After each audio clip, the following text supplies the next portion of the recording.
Dragi moji, danas sa vama delim jedan brz i preukusan kolač, sneguljica.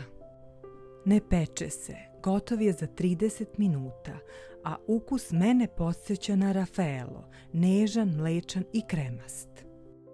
Ako volite brze kolače koji se prave s lakoćom, a osvajaju na prvi zalogaj, zavirite u recept.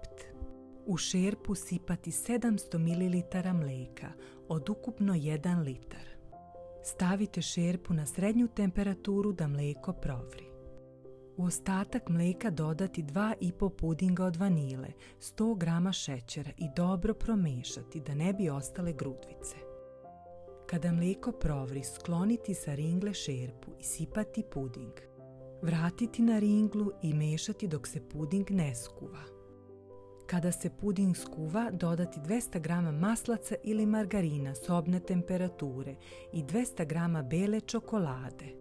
Mešati na laganoj temperaturi dok se sve lepo ne istopi.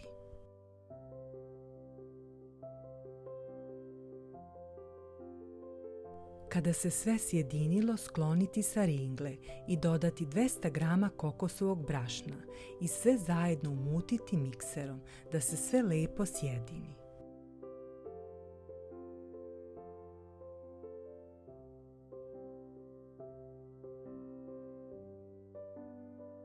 Dodati 200 ml slatke pavlake i nastaviti sa mućenjem.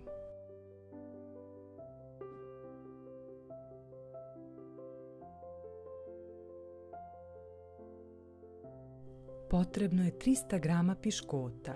Piškote kratko umočite u mlijeko i ređajte.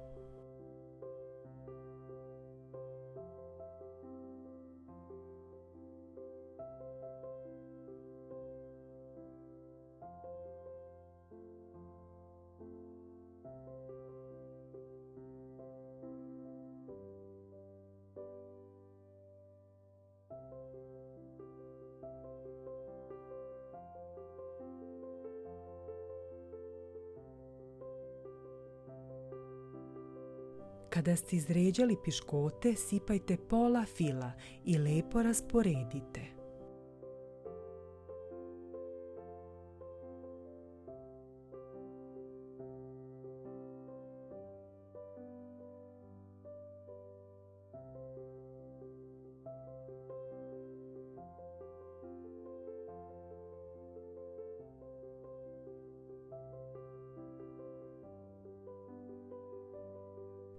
Ponovo umočite kratko piškote u mlijeko i izređajte. Nemojte dugo držati piškote u mlijeku.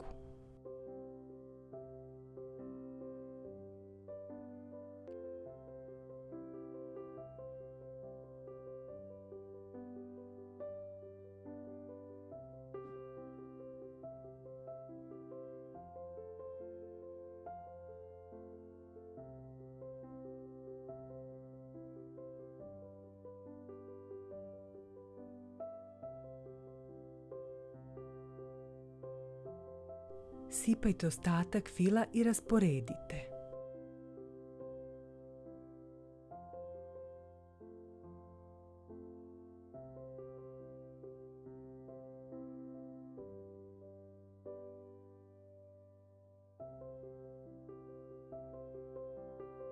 Kolač možete posuti kokosom ili umutiti šlag i premazati kolač. Kolač ostavite u frižideru najmanje nekoliko sati, a najbolje je da stoji celu noć. Nadam se da će ovaj kolač zasladiti i vaš dan, kao što je moj. Ako vam prije ovakva kuhinja, ostanite uz čarobnu varjaču. Puno pozdrava do sljedećeg recepta od čarobne varjače.